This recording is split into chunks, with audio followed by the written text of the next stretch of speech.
नमस्कार दोस्तों, स्वागत है आप सभी का गवर्नमेंट जॉब्स के ऑफिशियल यूट्यूब चैनल में।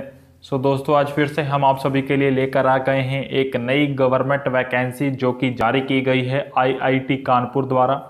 इसके द्वारा विभिन्न पदों पर वैकेंसीज जारी की गई हैं, जैसा कि असिस्टेंट रजिस्ट्रार की पोस्ट पर है, ड्राइवर की पोस्ट पर है, टेक्नीशियन की पोस्ट पर है, हिंदी ऑफिसर की पोस्ट पर है, जूनियर सुपरिटेंडेंट की पोस्ट पर है और भी कई विभिन्न पदों पर वैकेंसीज जारी की गई हैं, जिसके बारे में हम आपको विस्तार पूर्वक बताने जा रहे हैं अपनी इसी वीडियो में कि क्या क्या इसमें विभिन्न प्रकार की योग्यताएं मांगी गई हैं, जैसा कि शैक्षिक योग्यता, शारीरिक योग्यता, वेतन आदि, आयु सीमा और कैसे आपको इसके लिए आवेदन करना है।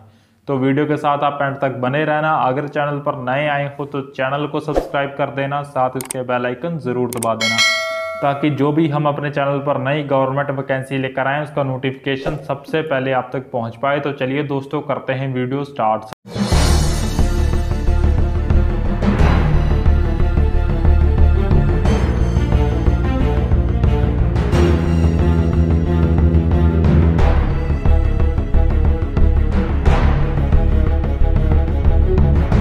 सबसे पहले ले जाते हैं आपको इनके ऑफिशियल एडवर्टाइजमेंट पे, यानी कि विज्ञापन पे, जो कि इनकी ऑफिशियल वेबसाइट पे जारी किया गया है। फिर आपको आगे बताएंगे कैसे आपको इसके लिए आवेदन करना है और कैसे एडवर्टाइजमेंट इनकी ऑफिशियल वेबसाइट से डाउनलोड करना है। तो वीडियो के साथ आप एंड तक बने रहना। Indian institute of technology IIT Kanpur की तरफ से वैकेंसी जारी की गई है। रिक्रूटमेंट सेक्शन है। एडवर्टाइजमेंट नंबर जो है यानी कि विज्ञापन संख्या जो है वो 1/2021 है। IIT Kanpur is an institute of national importance declared as a संचय under the Institute of Technology Act 1961। जो IIT कानपुर है, आपको पता ही एक सरकारी संस्था है, सेंट्रल गवर्नमेंट के अधीन में ये संस्था आती है, जो कि एक शिक्षित संस्था है जो कि विभिन्न प्रकार के इंजीनियरिंग कोर्सेज करवाती है। तो इसके द्वारा विभिन्न पदों पर वैकेंसी जारी की गई हैं, जो कि है जैसा कि नेम ऑफ द पोस्ट है डिप्टी रजिस्ट्रार की पोस्ट पर। इसमें कुल 3 वैकेंसी जारी की गई हैं और इसमें जो आपको कैटेगरीज वाइज रहेंगी, इसमें एक SC की है या शेड्यूल्ड कास्ट की और 2 UR की हैं, यानी कि अनरिजर्व्ड कैटेगरी की, यानी कि सामान्य जाति जनरल की। और इसमें जो आपको वेतन दिया जाएगा वो आपका वेतन पे लेवल 12 के अंतर्गत आपको इसमें सैलरी दी जाएगी, यानी कि आपकी सैलरी इसमें 78,800 से लेकर स्टार्टिंग सैलरी आपकी रहेगी, जो कि 2,92,000 रुपये पर मंथ की आपको वेतन इसमें दे दिया जाएगा। प्लस अलाउंसेस भी आपको इसमें दिए जाएंगे, जैसा कि dearness allowances, house rent allowances, transport allowances, medical allowances और भी बेसिक अलाउंसेस आपको इसमें, यानी कि भत्ते आपको इसमें दे दिए जाएंगे।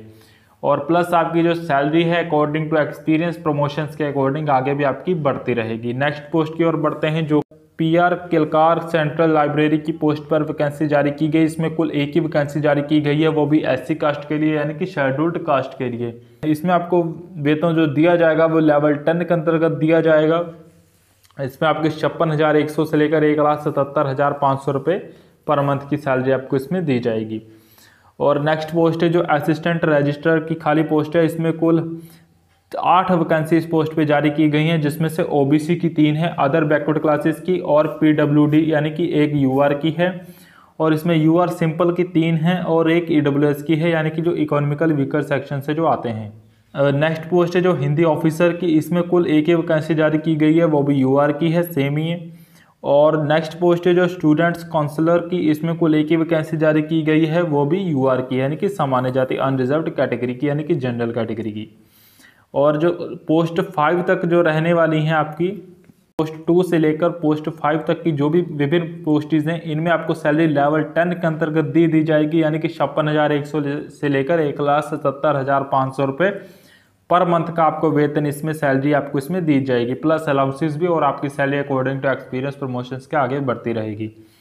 आगे बढ़ता है जूनियर टेक्नीशियन सुपरिटेंडेंट की पोस्ट जो रहने वाली हैं। इसमें जो विभिन्न आगे डिवाइड की गई है इस कैटेगरीज में। ACMS में 4 वैकेंसी जारी की गई, जिसमें से एक SC की है और एक EWS की है, 2 UR की हैं। BSBE में कुल एक ही वैकेंसी जारी की गई है, वो भी SC की है।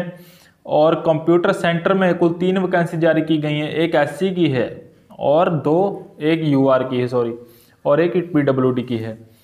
और सेंट्रल एजेंसीज फैसिलिटी में इसमें कुल एक ही वैकेंसी जारी की गई है, वो भी UR की, सामान्य जाति यानी कि अनरिजर्व्ड कैटेगरी की।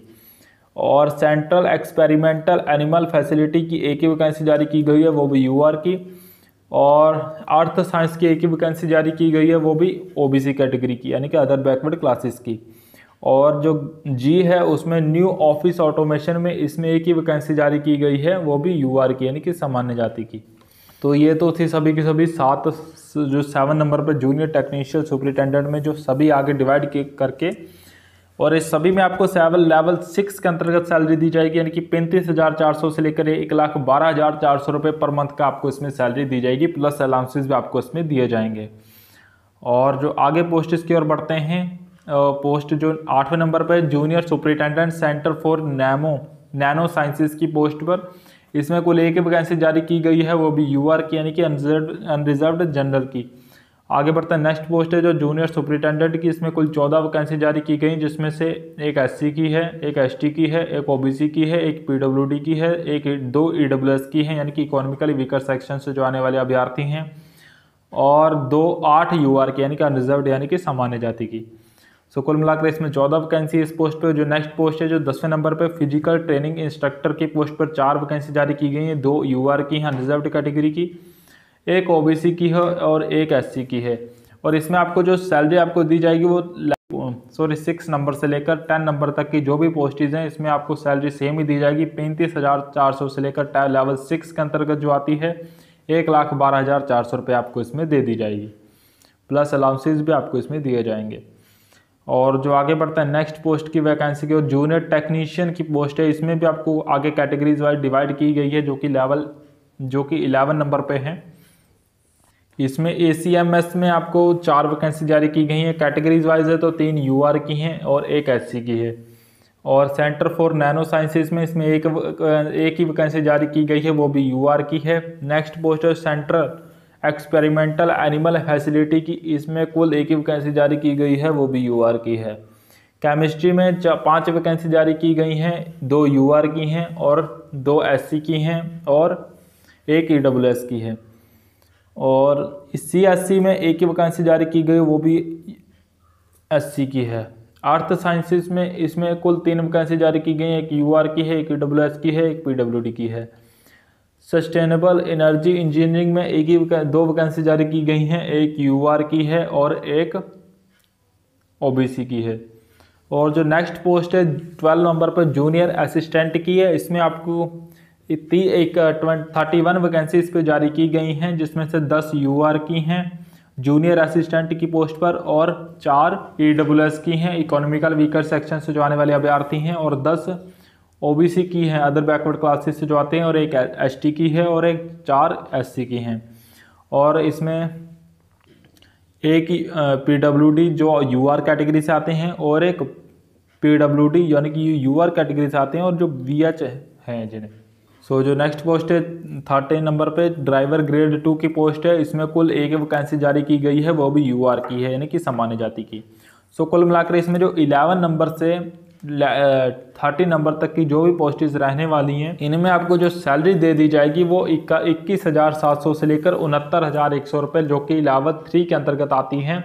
इसके अंतर्गत आपको सैलरी दी जाएगी, जो कि आगे भी आपकी एक्सपीरियंस प्रमोशंस के अकॉर्डिंग बढ़ती रहेगी, प्लस अलाउंसेस भी आपको इसमें दिए जाएंगे।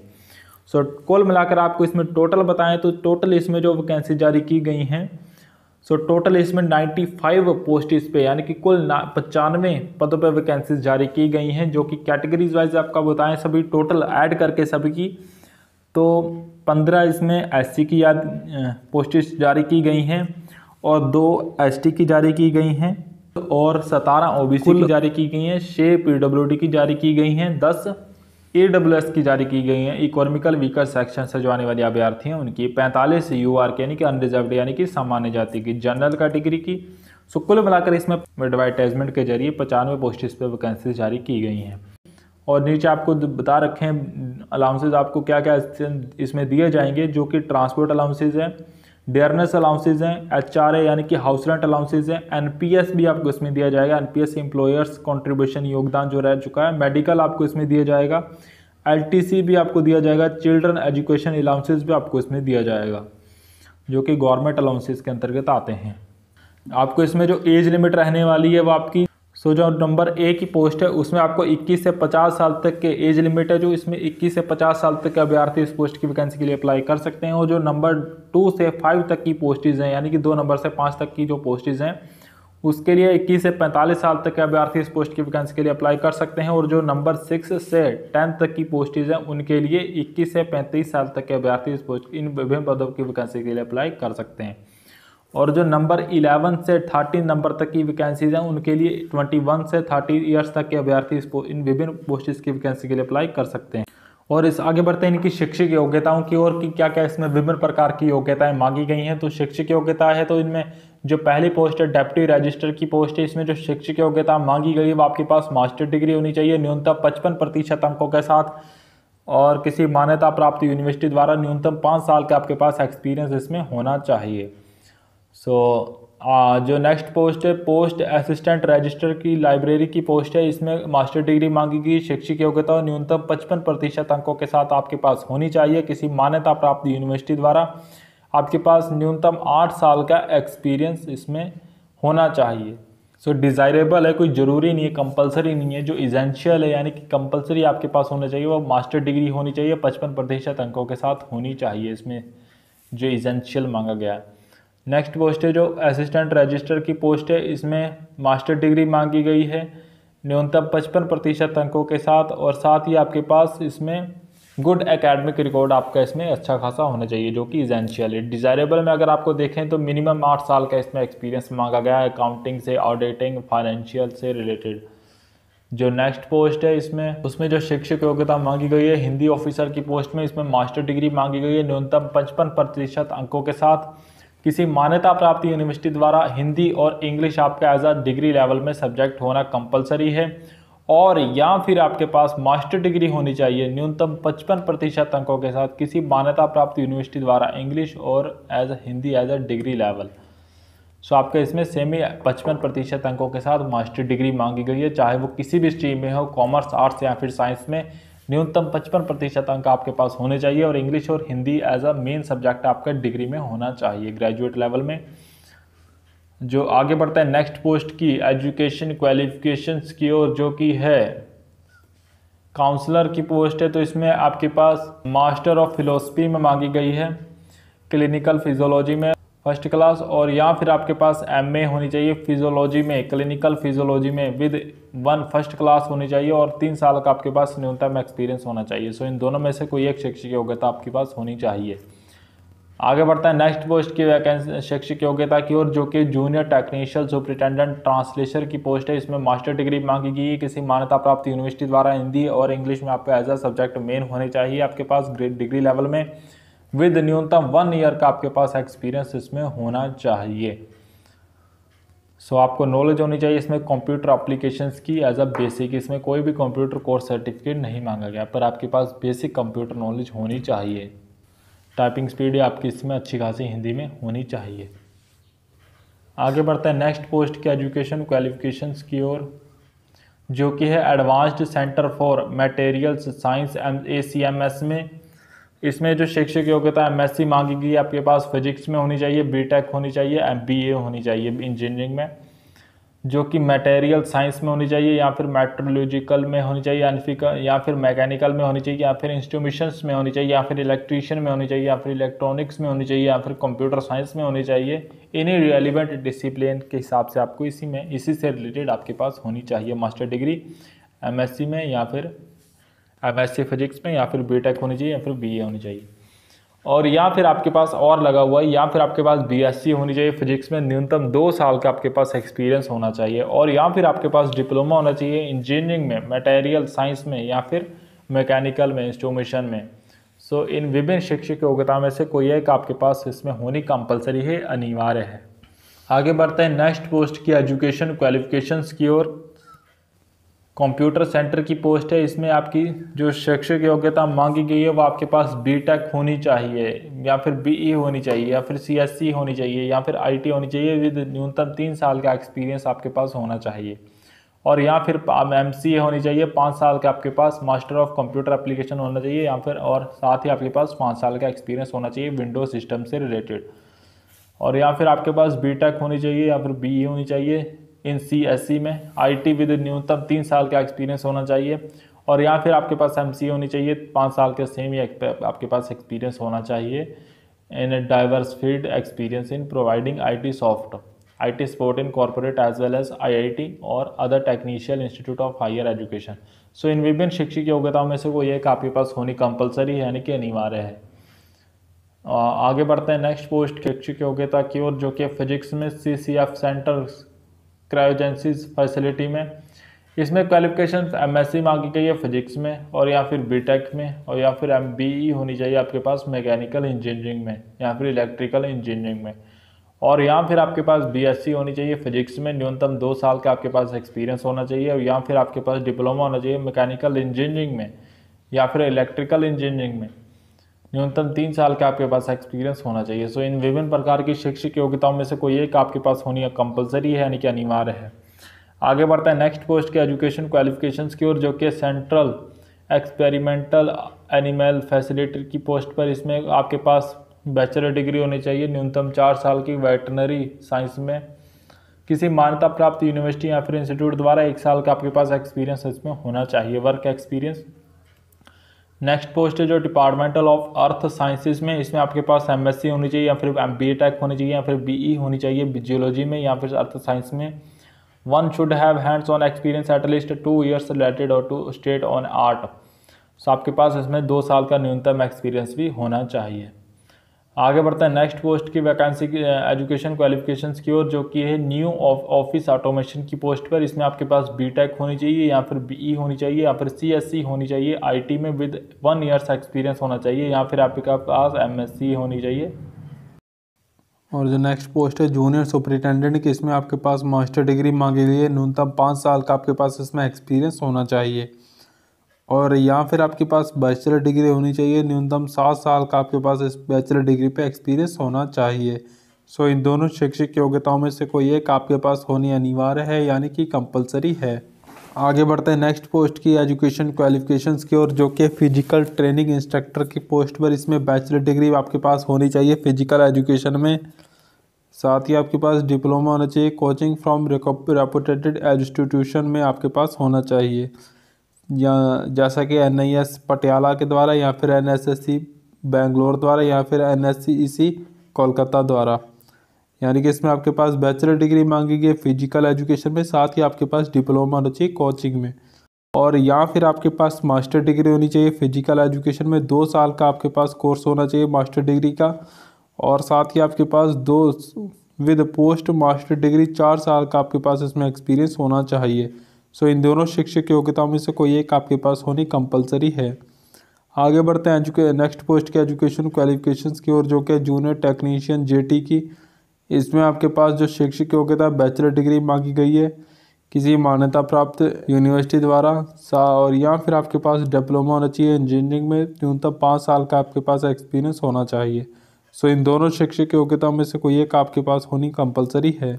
आगे बढ़ते हैं नेक्स्ट पोस्ट की एजुकेशन क्वालिफिकेशंस की ओर, जो कि है जूनियर असिस्टेंट की। इसमें आपके पास बैचलर डिग्री मांगी गई है, साथ ही आपके पास विद नॉलेज होनी चाहिए आपको कंप्यूटर एप्लीकेशंस की, यानी कि इसमें आपके पास बैचलर डिग्री मांगी गई है, चाहे वो किसी भी स्ट्रीम में हो, कॉमर्स, आर्ट्स या फिर साइंस में। साथ ही आपके पास इसमें कंप्यूटर एप्लीकेशंस की आपको बेसिक नॉलेज होनी चाहिए। इसमें कोई भी कंप्यूटर कोर्स सर्टिफिकेट नहीं मांगा गया है। जो बैचलर डिग्री आपकी न्यूनतम 50% अंकों के पास साथ होनी चाहिए, और 2 साल का आपके पास इसमें एक्सपीरियंस मांगा गया है। इसमें बहुत ही कम शैक्षिक योग्यता मांगी गई है। आगे बढ़ते हैं नेक्स्ट पोस्ट की एजुकेशन क्वालिफिकेशंस की ओर, जो कि है लास्ट है ड्राइवर की पोस्ट। इसमें आपके पास 10+2 पास होनी चाहिए, यानी कि सीनियर सेकेंडरी पास होनी चाहिए। साथ ही आपके पास ड्राइविंग लाइसेंस होना चाहिए, both heavy and light vehicle licence. साथ ही आपके पास इसमें 3 साल का एक्सपीरियंस होना चाहिए दोनों लाइसेंस पे, हैवी पे और लाइट पे, और या फिर आपके पास 10+2 पास होनी चाहिए। ITI कोर्स होना चाहिए लाइसेंस में, both heavy and light duty vehicle में, न्यूनतम 2 साल का आपके पास इसमें एक्सपीरियंस होना चाहिए, और या फिर आपके पास 8वीं पास होनी चाहिए। 10 साल का आपके पास एक्सपीरियंस होना चाहिए दोनों लाइसेंस पे, हैवी और लाइट पे, किसी मान्यता प्राप्त गवर्नमेंट रिकॉग्नाइज्ड इंस्टीट्यूट द्वारा। आपने जिसमें काम कर रखा हो, 10 साल का आपने इसमें ड्राइविंग का एक्सपीरियंस होना चाहिए। सो इन तीनों शैक्षिक योग्यता में से कोई एक आपके पास होनी कंपलसरी है। आगे बढ़ते हैं इनके general instructions to the candidate के लिए। जो जनरल जानकारियाँ रहने वाली हैं वो आपको इसके लिए कैसे अप्लाई करना है, तो आपको इसके लिए ऑनलाइन अप्लाई करना है, जो कि लास्ट डेट है 16 नवंबर 2021 यानी कि 16 नवंबर 2021 शाम 5 बजे तक आप इसके लिए आवेदन कर सकते हो। दोस्तों बहुत ही कम टाइम है, जितनी जल्दी हो सके उतनी जल्दी आप इसके लिए आवेदन कर दें। बहुत ही बढ़िया वैकेंसी जारी की गई IIT कानपुर द्वारा, जो कि पूरी तरह से सरकारी संस्था है। सेंट्रल गवर्नमेंट के अधीन में ये संस्था आती है, Indian institute of technology IIT Kanpur. तो आपको इसके लिए आवेदन कैसे करना है, आपको इसके लिए ऑनलाइन आवेदन करना है, जो कि आपको इनकी ऑफिशियल वेबसाइट पे जाके आवेदन करना है, जो कि है www.iitk.ac.in पे जाकर आपको इसके लिए आवेदन करना है। और आपको इसके लिए कैंडिडेट को एडवाइस किया जाता है कि आपको विस्तार पूर्वक ध्यानपूर्वक अपना एप्लीकेशन फॉर्म भरना है, जो कि हम आपको सजेस्ट करेंगे कि खुद आप एप्लीकेशन फॉर्म मत भरें। ऑनलाइन आप किसी कैफ़े वाले के पास जाके अप्लाई करवाएं आपको, क्योंकि एक्सपीरियंस होता है उस कैफ़े वाले के पास, ताकि कोई भी अगर आपको ऑनलाइन एप्लीकेशन फॉर्म में भरने में कोई भी प्रॉब्लम ना आए और कोई भी गलती ना हो, क्योंकि एक बार इसमें आपकी गलती होगी वो आपको उसको करेक्शन नहीं हो पाएगा। उस गलती का जिम्मेदार भी खुद अभ्यर्थी ही होगा, इंस्टीट्यूट उस गलती का जिम्मेदार नहीं होगा। और अगर आपके द्वारा फॉर्म भरा जाता है जो कि इनकम्प्लीट हो और आपके द्वारा कोई भी गलत इन्फॉर्मेशन इसमें भरी गई हो, या फिर विदाउट सपोर्टिंग डॉक्यूमेंट हो जो कि रिक्वायर्ड मांगे गए हैं डॉक्यूमेंट वो आपने इसमें अटैच नहीं किए हैं, तो इन कंडीशन में भी आपका फॉर्म इसमें रिजेक्ट कर दिया जाएगा, यानी कि निरस्त कर दिया जाएगा। और आपको कैसे इसके लिए अपना कॉल लेटर जो आपको आएगा आपके द्वारा जो भरा गया ऑनलाइन एप्लीकेशन फॉर्म में, ईमेल एड्रेस होगा, उस ईमेल एड्रेस पे आपको मेल सेंड कर दिया जाएगा, जिस मेल में आपको कॉल लेटर सेंड किया जाएगा, जिसके जरिए आपको पता लग सकेगा कि आपका इसमें सिलेक्शन हो गया है।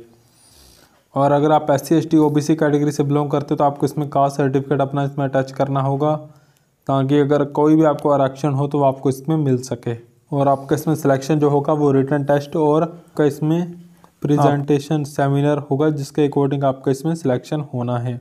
जो विभिन्न पोस्ट्स के लिए विभिन्न प्रकार की इसमें सिलेक्शन प्रोसेस रहेगी।